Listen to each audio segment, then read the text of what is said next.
शहीद सैनिकांच्या कुटुंबासाठी महाराष्ट्र सरकारचा मोठा दिलासा. जर एखादा सैनिक किंवा अधिकारी युद्धसदृश परिस्थिती, सैनिक कारवाई, दहशतवादाविरोधात कारवाई किंवा विद्रोहाविरोधात कारवाई शहीद झाला असेल तर त्याच्या विधवा पत्नी किंवा कायदेशीर वारसांना सरकारकडून वाटप होणाऱ्या शेतजमिनीबाबत आता मुद्रांक शुल्कात मोठी सवलत मिळणार आहे.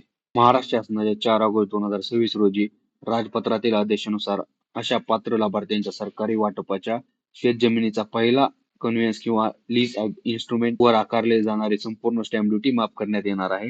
मात्र ही सवलत सर्वांना मिळणार नाही, तर त्यासाठी काही महत्त्वाच्या अटी आहेत. पहिली अट, जमीन महसूल वन विभागाच्या 28 जून 2018च्या अधिसूचनेनुसार किंवा त्यानंतर संबंधित शासन निर्णयादेशानुसार वाटप झालेली असावी.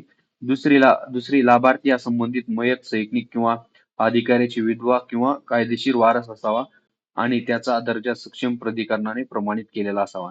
तिसरी महत्त्वाची अट म्हणजे संबंधित सैनिक किंवा अधिकारी महाराष्ट्राचा रहिवासी असल्याचे आणि त्यांचा मृत्यू युद्ध सैनिक कारवाई, दहशतवादाविरोधात किंवा विद्रोही विरोधी कारवाईमध्ये झाल्यास सक्षम प्राधिकरणाने प्रमाणित केलेले असणे आवश्यक आहे.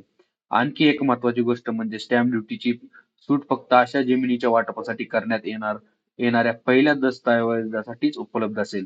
तसेच जमीन ज्या उद्देशासाठी वाटप केली आहे त्याच उद्देशासाठी तिचा वापर करणे बंधनकारक आहे.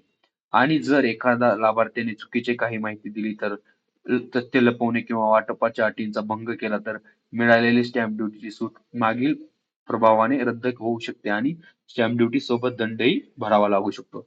म्हणजेच शहीद सैनिकांच्या पात्र कुटुंबियांना सरकारी वाटपाच्या शेती जमिनीच्या पहिल्या दस्तऐवजावर संपूर्ण मुद्रांक शुल्क माफी देण्याचा महत्त्वाचा निर्णय आहे. तुमच्या कुटुंबात असा पात्र लाभार्थी असेल तर हा व्हिडिओ नक्की शेअर करा. अशाच महत्त्वाच्या शासन निर्णय आणि राजपत्रातील अपडेटसाठी टेक संवाद या चॅनलला सबस्क्राईब करा आणि बेल आयकॉन दाबायला विसरू नका. धन्यवाद.